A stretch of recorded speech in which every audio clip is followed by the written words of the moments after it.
It's your girl TJ. Welcome back to my channel. Prefacing this video by saying it is very impromptu, so I don't have a script. I don't have like bullet points that I'm looking at. This also isn't a video for like content purposes. I'm making this video to serve as a benchmarker. I want to be able to come back to this video and just see how things have changed, improved. I need to like set this as like a marker for myself. Everything that I'm saying in this video is a message to myself, but if you decide to watch and you feel like it's also good for you to hear, then great. If not, yeah. The first thing I want to start off with is you're not a victim. You're not you're not a victim. And I say that because for a very long time, you've always felt like the person, the friend who had to like watch people enjoy life, and you were kind of like waiting for your turn, right? You're like, all right, well, okay, I see it happening, so I know like my turn gonna come. And sometimes your turn didn't come. Sometimes you waited around for the thing and it didn't happen for you. That doesn't make you a victim. That doesn't mean that God hates you. That doesn't mean that life just doesn't work in your favor. It simply means that you're not going to get it the way other people get it. I'm learning that in life, some people are given things, awarded things, however you want to word it, right? Some people are given things through parents, through community, through friends, whatever, while some people have to get out there and take it. You got to go out there and take it. And when I say go out there and take it, I don't mean it in an immoral, malicious way, kind of just stomping on anybody's head to get to where you want to go. No. I mean, you need to make the conscious effort to go out there and go after the things that you desire. That means sometimes doing something that you might not normally do. That is in your moral compass, right? Doing something that you might not normally do. That means maybe walking up to somebody and initiating conversation when typically you're not the type of person to do that, right? That might mean, you know what, instead of going to the same spot I go to when I want to have a day for myself, I'm gonna go to a different borough. I'm gonna go check out a different spot. It means just putting yourself in different circles and different spaces and allowing yourself to experience the things of life. I truly believe that once you start to walk in alignment with what God has for you, He will open up the doors, but you cannot stay in the same place. Or, how do I say this? Because sometimes you can do things differently, but it's still in the same comfort zone. For example, like you'd be like, okay, I'm not gonna go to the restaurant on First Street because I always go there. But you go to another restaurant on Third Street that's exactly like the restaurant on First Street. That's not stepping out of your comfort zone. That's just finding the same thing in a different version. No, you need to step out, you need to put yourself out there, and you need to get comfortable with people seeing you. That's my second point. Visibility is not a bad thing, right? I feel like in my younger years, while I was trying to find myself and learning about putting myself out there, I put myself out there in a way that I felt was digestible to other people, right? I'm very silly, I'm very funny, I'm very goofy, but some of the things that I feel like I presented to people were, I feel like it was like caricature versions of myself, right? Like certain versions of myself were amplified while other parts were made smaller because I felt like this is what people would find digestible. This is what would attract the people that I desire to have around me. However, I quickly learned that that version of myself that I was putting out there, I didn't like, yes, I was getting the friends or whatever that I was desiring at the time. However, the version of me that they saw me as was not me. And then it started to cause like dissonance because I'm just like, wait, why are you treating me like this? Why are you acting like this towards me? But it's like, this is the version of yourself that you perpetuate. So they're going to treat you in that manner and you cannot be vexed with it. And then when you kind of like shift into the more authentic version of yourself and they're not receptive of it and you feel some type of way, that's not their fault. You should have been 100% all you from the start, so that's what they had to accept. And if they liked it, they liked it. And if they didn't, they didn't. But anyway, visibility is not a bad thing. Allow yourself to be seen in your truest, most authentic form. And who like it, who don't. But being seen is not a bad thing. No matter how cringy one might call it, no matter how, whatever it may be, that's just it. Discipline. I don't have a long explanation. I don't have no discipline. It's not going to be fun. It's not going to be convenient. You're going to be tired sometimes. You're going to be looking around sometimes and feeling like everybody gets to take a nap but you. Discipline. Point blank, period. Another thing, you need to fix your focus. There's a scripture in the Bible that says, I don't remember the exact verbiage, but it essentially says, if your eyes are bad, everything is messed up. Like if you can't see right, if you can't see what's going on, then you are already off to a bad start. Like it's just gonna throw off everything. And I think that's so interesting because oftentimes when we talk about perspective, right? A good thing could be happening for you, but because your vision is off, because your focus is off, you're viewing this as a bad thing, right? You need to figure out what has your vision jaded, what has you feeling like the good things are bad and the bad things are good, and fix your focus on what's right, but also understand what you need to have in your vision and in your peripheral, and then understand the things that you need to kind of just glance at and keep it pushing. Not everything deserves your attention. Not everything deserves your thought.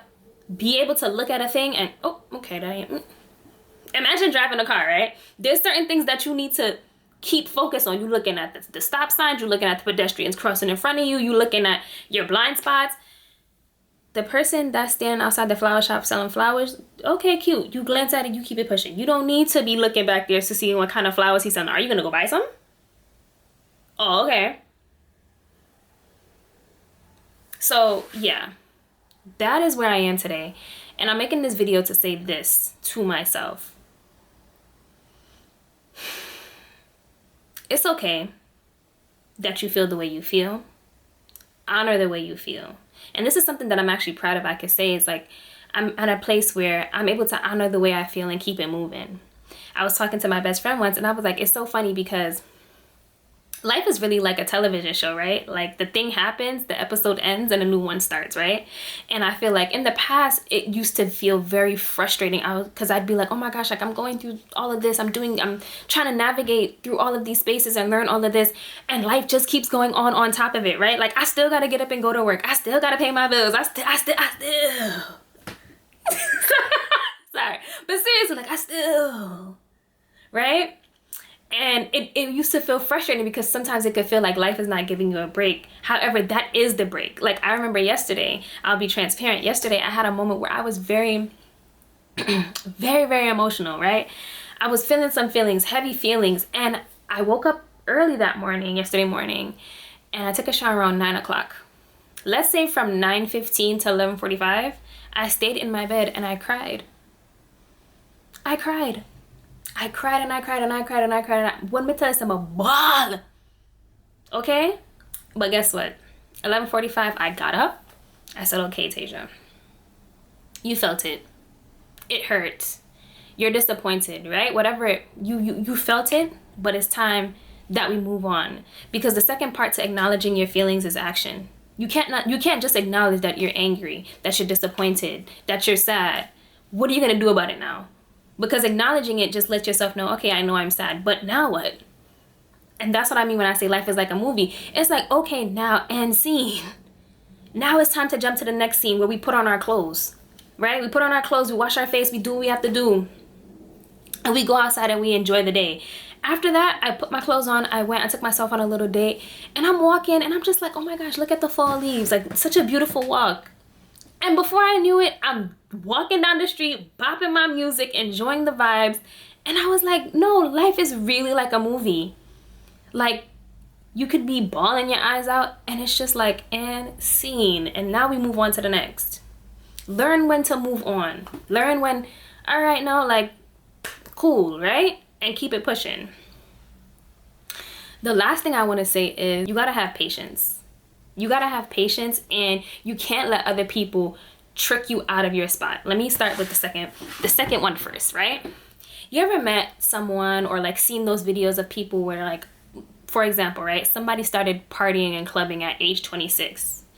And then somebody would come along and probably stitch the video or repost it and be like, oh, this is crazy that they in the club at 26. I was clubbing at 16. Like, this is not new to me. Like, the stuff that y'all doing now, I was doing it when I was in high school.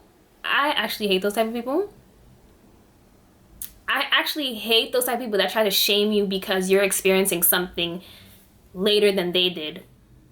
Okay, Don't let somebody trick you out of your spot. I say that because imagine experiencing all life has to offer in the first 23 years of your life. You've done all of the things. By the time you're 23, you've done everything, and now you have to live the rest of your life feeling like nothing is new.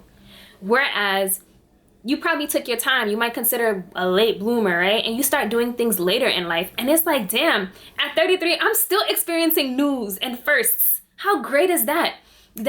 I'm not 33, by the way. I'm just saying, at 33, at 35, at whatever age you're at, you're able to say, I'm still experiencing firsts. I get to experience something new for the first time. I saw a video on TikTok, and this guy was listening to Kanye. He's never listened to Kanye before, and it was his first time listening to the Graduation album. Do you know how great he's about to feel? Like, he discovered that album. He was listening to Champion, like, oh my gosh, what is this?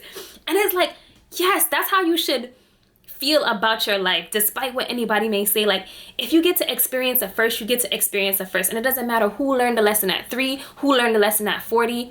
When you learn your lesson, when you experience your life, you experience it at your pace. And don't let nobody trick you out of your spot.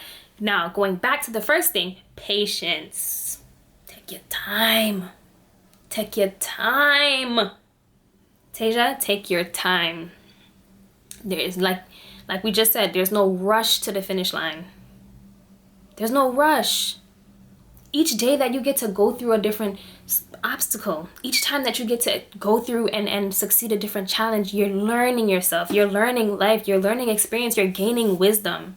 And there is no rush to that. It doesn't matter who learned the lesson at 16 and you just learning it now.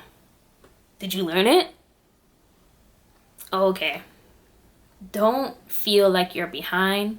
Be patient with yourself. Be patient with your lessons. Be patient with your heart.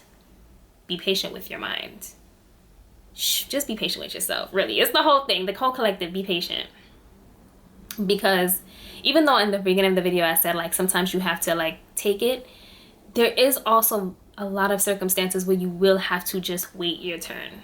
There are scenarios and circumstances where you do need to get up and put yourself out there and take the things that you desire and go after and grab the things that you desire. But there are many instances in your life where sometimes you just have to wait. And that is also not a bad thing. And in your waiting season, in your waiting season, don't feel like you were forgotten. Don't feel like things aren't gonna happen for you. Don't feel like, damn, it's been 5 years, you know. Look how long may I wait? Like, easy. Because whatever God has planned for you is always gonna be worth the wait. Anyways, this video is 13 minutes long. And it's funny because I wanted this video to be like 5 minutes. Like, I just wanted to make a quick check-in with myself. But this is all I wanted to say. This is a message to myself. I probably won't edit this. It's going up as is. One of the things, I'll end off here. One of the things that I said I wanted to work on for this upcoming year, 2025, is my speech. I feel like I have a rather hard time vocalizing the things that I think. Like, it was a TikTok. I gotta go TikTok. I'm referencing it too much. But it was a TikTok of this woman. She was like, do you ever feel like your brain is smart and your mouth is, like, not as smart? I'm not gonna use her verbiage. But yeah. And I was like, yeah, like, sometimes I feel like I have these great thoughts and ideas and things that I want to share. And then when it's time for it to actually leave my mouth, it's like a rather dumbed down version of what I'm thinking. I'm just like, why can't my mouth match my thoughts? So for 2025, one of the things I want to work on is improving my speech, improving the way that I'm able to effectively communicate and effectively, like, share the things that I am thinking and feeling. So if there are any mistakes in this video, any slip ups, or any times that I'm maybe talking in circles or not elaborating to the best of my ability, I'm okay with sharing that because I know that this is like step 1. I'm in grade 1 when it comes to this. It can only get better from here. So yeah, thank you if you watched this video. I hope that it was able to give you some things that you can reflect on, maybe inspire others, give you comfort. But yeah, that's it for this video. Stay tuned for my next video on regret. I actually conducted a little mini case study and I'm very excited to show that to you guys. So see you in my next one. Bye.